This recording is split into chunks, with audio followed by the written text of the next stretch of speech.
தெய்வத்தின் குரல் இரண்டாம் பாகம். அத்வைத்தம் அத்வைத்தம் பகுதி 2. நாம் தூங்குகிறோம், தூங்கி விழிக்கிறோம். தூங்கும்போதே சில சமயங்களில் ஸ்வப்னம் உண்டாகிறது. விழித்து கொண்டிருப்பது ஜாகிரத் அவஸ்தை, கனவு காண்பது ஸ்வப்னாவஸ்தை, நன்றாக தூங்குவது சுஷுப்தி. இப்படி 3 அவஸ்தைகள் இருக்கின்றன. நாம் விழித்து கொண்டிருப்பது வேலை செய்வதற்காக, நன்றாக தூங்குவது வேலை செய்த சிரமம் எல்லாம் போவதற்காக. இந்த 2மே போதுமே, ஸ்வப்னம் எதற்காக இருக்கிறது என்று யோசித்து பார்த்தேன். ஈஸ்வரன் எங்கும் இருக்கிறார்.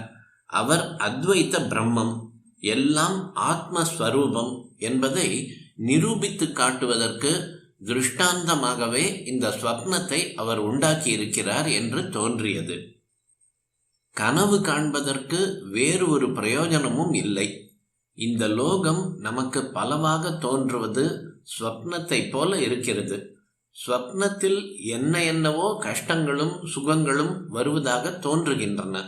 ஸ்வப்னம் முடிந்தால் ஒன்றும் இருக்கிறதில்லை. ஸ்வப்னம் பார்த்த பொழுது இருந்ததாக தோன்றிய உடம்பு கூட இருப்பதில்லை.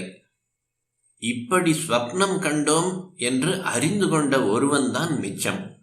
இந்த ஒரே ஒருவனின் எண்ணம்தான் கனவுலகில் அவன் கண்ட அத்தனை பேர்களும் அத்தனை வஸ்துக்களும். ஸ்வப்னத்தில் இருந்த இவை எல்லாம் விழிப்பிலே போய்விடுகின்றன. இதே மாதிரி பிரபஞ்ச ஸ்வப்னத்தில் இருந்து நாம் விழித்து கொண்டால் பிரபஞ்சத்தில் உள்ள சகல வஸ்துக்களும் பொய்யாக போய் அவற்றை கண்ட அறிவு ஒன்றுதான் மிச்சம். சத்தியமான வஸ்து அதுதான். அதற்குத்தான் அத்வைத்தம் என்று பெயர். ஆயிரக்கணக்காக பார்ப்பது துவைத்தம். நாம் எல்லோரும் அத்வைதத்தை நம்புகிறவர்கள். ஆயினும் இப்போது அனுபவத்தில் துவைத்தமாகிய கனவு காண்கிறோம். இதிலிருந்து விழித்தால் அது அத்வைத்த நிலை. அந்த சித்தாந்தம் நினைவிலாவது இருந்தால் லட்சத்தில் ஒருவனாவது அந்த நிலையை அடைய பிரயத்தனம் பண்ணுவான் என்றுதான் பெரியவர்கள் அத்வைத்த சாஸ்திரங்களை எழுதி வைத்திருக்கிறார்கள். காசியில் கங்கை இருக்கிறது என்று தெரிவது மட்டும் போதாது. டிக்கெட் வாங்கி கொண்டு ரயில்வே ஜங்ஷன் எல்லாம் தாண்டி ரயிலில் தூங்காமல் போய் காசியை சேர்ந்து கங்கா ஸ்நானம் செய்து அனுபவத்தில் நாம் சுத்தியாக வேண்டும். அத்வைத்த நிலை வாக்கும் மனமும் அடைய முடியாமல் திரும்புமிடம் என்று வேதமானது சொல்கிறது.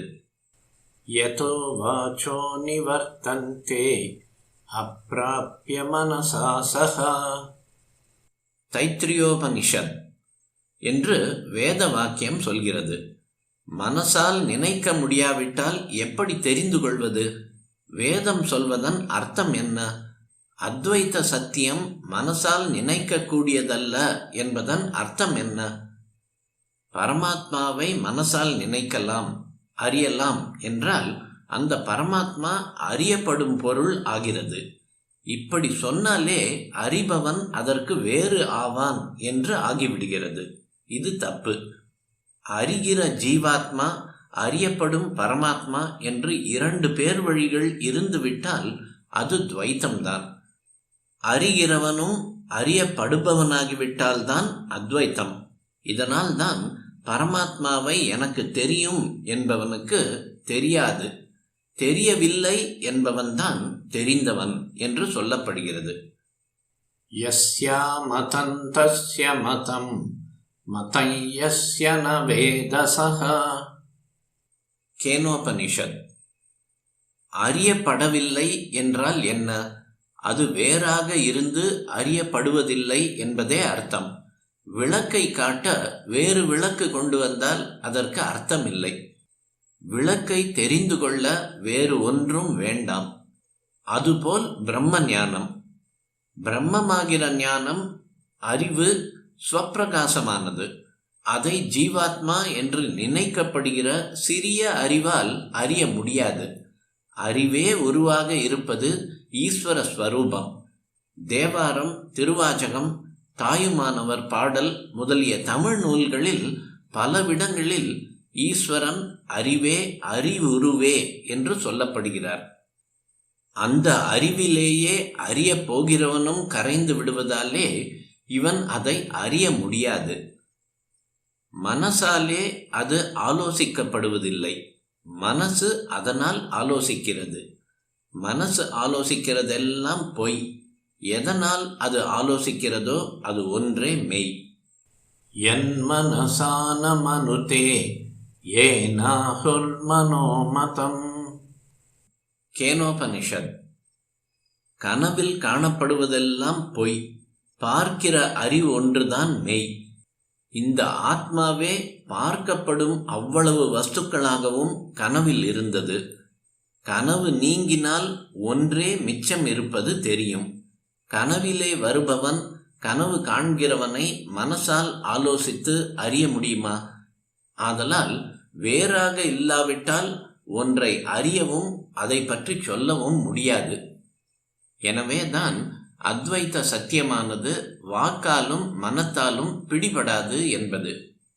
இப்பொழுது முடிவாக நாம் அறிந்து கொண்டது நிஜம் ஒன்றுதான் இருக்கிறது. எல்லாம் அந்த ஒன்றான ஈஸ்வர ஸ்வரூபம் என்பதே. மாயையால் வேறு வேறாக தோன்றுகிறது. எல்லாவற்றையும் ஒன்றாக்க வேண்டும். நாம் என்பதையும் அந்த ஒன்றிலே கரைக்க வேண்டும். அதற்கு வேண்டிய சாஸ்திரங்களை படிக்க வேண்டும். இதற்கு சாதனம் ஸ்ருதி வேதம், ஸ்மிருதி தர்மசாஸ்திரம், புராணம் கோயில் தரிசனம், பூஜை, பரோபகார கர்மா, ஸ்வதர்மம் முதலியவைகள். உலகத்தில் உள்ள வஸ்துக்களுக்காக எவ்வளவோ தியாகம் பண்ணுகிறோம். நமக்கு ஸ்திரமான ஆனந்தத்தை தரும் அத்வைத நிலை அடைவதற்கு எந்த தியாகமும் பண்ணலாம். ஞானோபதேசம் செய்த யாக்ஞவல்கியரிடம் ஜனகர் விதேக ராஜ்யம் முழுவதும் கொடுத்தேன், என்னையும் கொடுத்தேன் என்றாராம். விதேகான் ததாமி மாம் சாபி சகதாஸ்யாயேதி. பிருஹதாரண்யகம். கூரையில் எத்தனை தரம் உடைத்தாலும் 10 நாளுக்கு ஒரு தரம் கரையான் புற்று தோன்றிக் கொண்டேதான் இருக்கும். கூரை மூங்கிலுக்குள் இருக்கிற தாய்ப்பூச்சியை எடுத்து போட்டால்தான் அப்புறம் புற்று முளைக்காது. இந்த மாதிரி சாதனை மார்க்கம் எதில் போனாலும் சரீரம் துக்கம் மறுபடி முளைத்து கொண்டுதான் இருக்கும். இதற்கெல்லாம் ஆதி காரணமான தாய்ப்பூச்சியான துவைத்த பூச்சியை எடுத்து போட்டால்தான் நமக்கு வேறான இன்னொன்றால் ஏற்படும் காமமும் குரோதமும் இதுகளை அனுபவிப்பதற்காக மறுபடி உடம்பு எடுப்பதும் தீர்ந்து போகும். இந்த நிலைக்கு வருவதற்கு சுலபமான சாதனம் பக்தி உபாசனை என்று அப்பைய தீட்சிதர் சொல்லியிருக்கிறார். அதை எல்லோரும் அனுசரித்து அத்வைத சித்தியை அடைய வேண்டும்.